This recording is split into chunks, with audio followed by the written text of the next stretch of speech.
हाँ बेटा, देखिए हम आपको इस समय बता रहे हैं कि कैसे आप बोर्ड परीक्षा में प्रश्न करोगे, जिसमें सेक्शन ए के बारे में पीछे बता दिया, सेक्शन बी के बारे में पीछे बता दिया। आज हम आपको बताने जा रहे हैं बेटा ग्रामर पोर्शन जो आता है सेक्शन सी में। ठीक है, सेक्शन सी में आपका antonyms, synonyms, one word substitute, idioms and phrase, direct indirect, synthesis, transformation, ये सब आते हैं बेटा। ट्रांसलेशन तक भी आता है। ठीक है, उसको कैसे आप कॉपी पे प्रस्तुत करोगे यह हम आपको सिखा रहे हैं बेटा। अगर इतना ध्यान रहे बेटा, अगर पूरा फॉलो करोगे तो निश्चित है कि आपका 90+ अंग्रेजी में नंबर आएगा। ठीक है, देखिए बेटा ग्रामर पोर्शन मैथ है। ठीक है, अगर आपने पूरा सही लिखा है तो पूरे के पूरे नंबर मिलेंगे, अगर आपने सही नहीं लिखा है तो उस क्वेश्चन पूरा नंबर कट भी सकता है। ठीक है, इसलिए इसको बहुत थोड़ा सा तैयारी से आपको लिखना है। ठीक है, आइए देखिए बेटा आंसर नंबर 4 ग्रामर। ग्रामर की स्पेलिंग सही लड़के ऐसे हेडिंग डालना होता है। ठीक है, इसके बाद ABCDE, इधर फ्रेज, इधर वन वर्ड सब्स्टिट्यूट।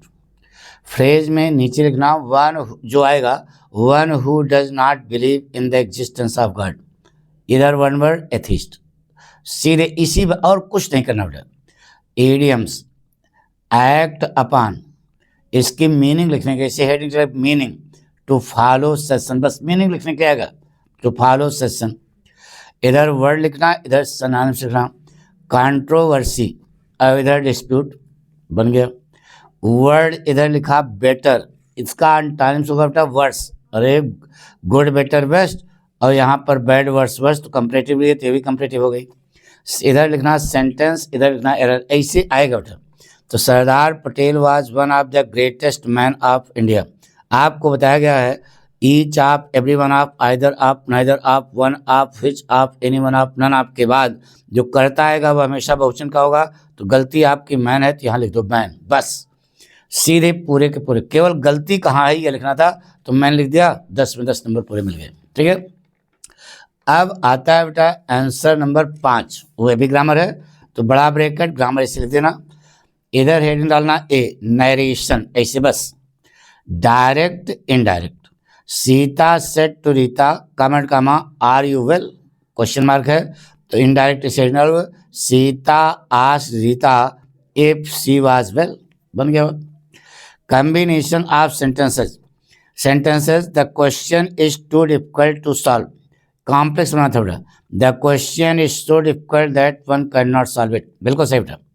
ट्रांसफॉर्मेशन, ऐसे हेडिंग पड़ेगी बेटा सी, ट्रांसफॉर्मेशन। यह सेंटेंस लिखा, नीचे लिखा passive, she did not help the poor man, the poor man was not help by her, सही है। करेक्शन देखो, डी सेक्शन है, इनका करेक्शन गलत हो गया क्योंकि इन्होंने उलट लिख दिया। ये नीचे वाला भाग जो है ऊपर लिखना चाहिए था, ऊपर वाला भाग नीचे। तो ये हेडिंग जब आपकी गलत लिखी है तो आपको नंबर कट जाएगा बेटा। ठीक है, इसको ध्यान रखना। इनकरेक्ट, इनकरेक्ट ये है नीचे वाला, और ऊपर तो गलत हो गया, नंबर 2 नंबर कट गया। कन्फ्यूजिंग वर्ड, ऐसे लेना confusing words, word it's issue, it's use. इधर लोग लड़के क्या करते हैं, केवल मीनिंग लिख के चले जाते हैं बेटा। मीनिंग नहीं लिखना है, उसका यूज करना है। ये ऐसा वाक्य बनाइए जिसमें वह यूज हो और अर्थ निकल आए। तो कॉम्प्लीमेंट का, सम वर्ब्स है complements to make their meaning complete, तो ये कॉम्प्लीमेंट्स यानी पूरक, तो बिल्कुल सही है।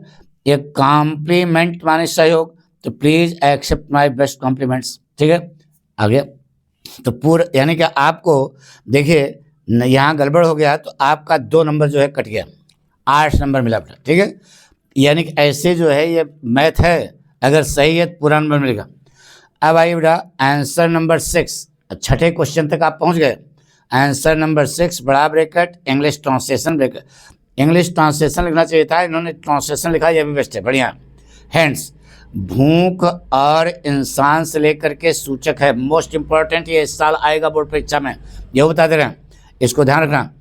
अब देखो एक एक सेंटेंस का इन्होंने ट्रांसलेशन बिल्कुल सही ढंग से किया है। कहीं गड़बड़ नहीं उठा। जब कहीं गड़बड़ नहीं है तो पूरे के पूरे नंबर इन्होंने देने पड़े।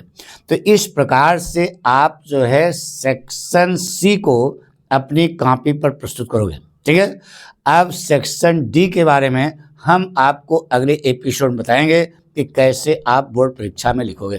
Thank you.